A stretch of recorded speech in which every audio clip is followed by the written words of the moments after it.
Called breakthrough cases, they have been making headlines recently, and they raise a question. What are your chances of getting COVID-19 if you are fully vaccinated? The answer, studies suggest, is very low, probably just a fraction of a percentage point.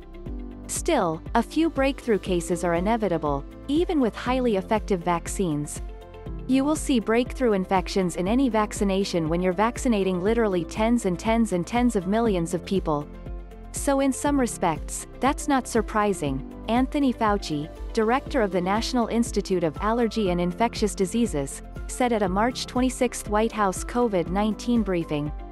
A Centers for Disease Control and Prevention (CDC) report published on April 2 found that the two-dose COVID-19 vaccine regimen prevented 90% of coronavirus infections 2 weeks after the second dose, which is when you are considered fully vaccinated.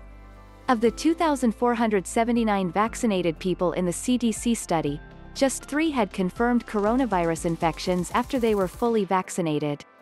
Importantly, even if you do get infected after your vaccination, your case is likely to be asymptomatic or mild, like a common cold, says Gregory Poland, an infectious disease physician at the Mayo Clinic in Rochester, Minnesota, and director of Mayo's Vaccine Research Group. He stresses that all 3 authorized COVID-19 vaccines, from Pfizer-BioNTech, Moderna and Johnson Johnson, are extraordinarily effective at preventing severe illness. I've been a vaccinologist for 4 decades, and I've never seen efficacy like this in first-generation vaccination. What efficacy rates really mean? You've probably heard about each vaccine's efficacy rate. In their clinical trials, Pfizer-BioNTech's and Moderna's 2-shot vaccines had an efficacy rate of about 95%, while the Johnson Johnson single-dose vaccine had a 72% efficacy rate in the US. If a vaccine's efficacy rate is 95%, you might assume that 5 out of every 100 vaccinated people will get sick. But that's not how the math works, says Anna Wald, an infectious disease physician and epidemiologist at the University of Washington School of Medicine. The actual percentage of vaccinated people who got COVID-19 in both the Pfizer and Moderna clinical trials was far smaller, just around 0.4%.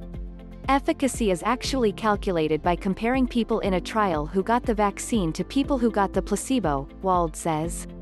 So if you received the Pfizer-BioNTech or Moderna vaccine, whatever your chance was of getting COVID-19 before, it's now 95% less, Wald explains. There are 2 more things to know about those efficacy rates.